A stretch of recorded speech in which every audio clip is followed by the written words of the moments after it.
creep function moves the stage until a predefined load variation is reached and maintains this loading through real-time closed-loop PID adjustment of the stage position. This function can be used, for example, to study the deformation of a sample under constant loading.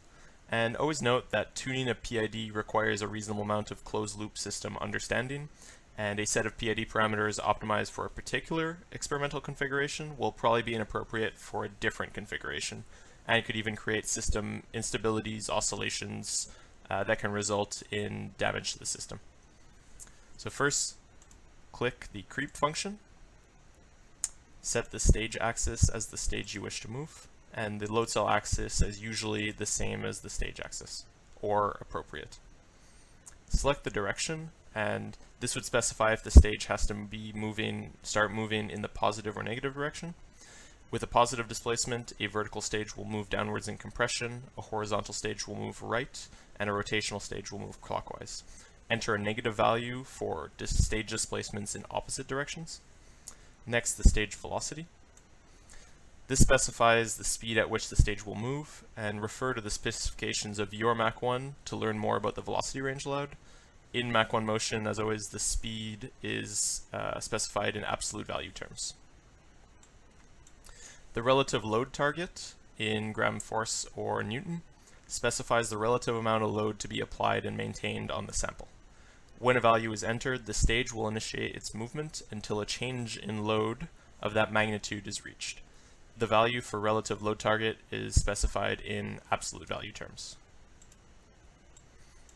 The creep time is the period during which the relative loading will be maintained. And note that after this period, the final stage position is maintained, does not return to the initial position. The P gain is the proportional gain of the PID control loop. This is the main parameter that drives the feedback loop. And from our experiments, a good starting point for the optimization of this parameter is given by P equals 0.001 and I equals 0.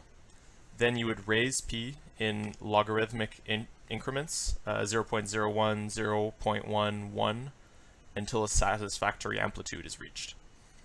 Note that the higher the p-value, the faster the error will be corrected. However, if p is made too large, the error can go negative where the actual load is higher than the desired load, which may start a process where the stage starts to oscillate between speeding up and slowing down. This oscillation can result in the motor control system going unstable. So a simple way to eliminate this instability would be to decrease the P gain until the oscillation stops. Finally, the I gain is the integral gain of the PID control loop. The integral control sums the error from each position update and then multiplies the sum by the integral gain I. From our experiments, it revealed that most creep tests, the best results are achieved with an I equals 0. If a residual error does exist when holding a load, the I value can be also incrementally increased as the P value was until the error disappears. For this example, I will be using a soft sample with a flat indenter, performing a 10 gram relative load target for 30 seconds using two values of 0.01 and 0.01, which I had previously found.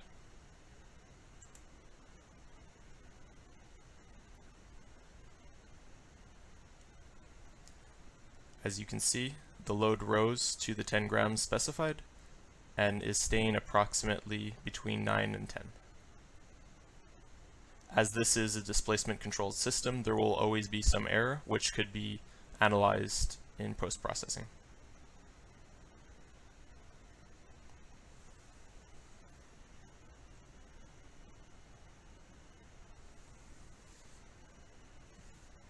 Here I will show some PID tuning that I did previously to arrive at the final values that were used in the test.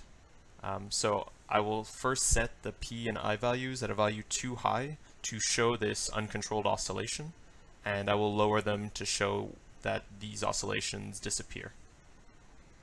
So first, P equals 1 and I equals 0.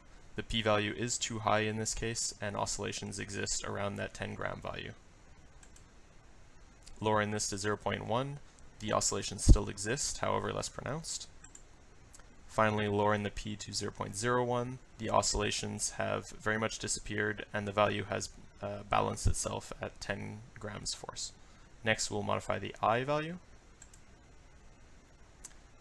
Raising it to 1 is too high and the oscillations come back. Lowering the I value to 0.1, the oscillations are smaller but still exist. Finally, getting to P equals 0.01, I equals 0.01, we get a value that's more balanced on the 10 grams force. Doing some analysis and comparison between the I equals 0 and I equals 0.1, the average is 9.857, and raising this I value to 0.01 gives an average of 9.983, closer to the 10 grams force that was desired.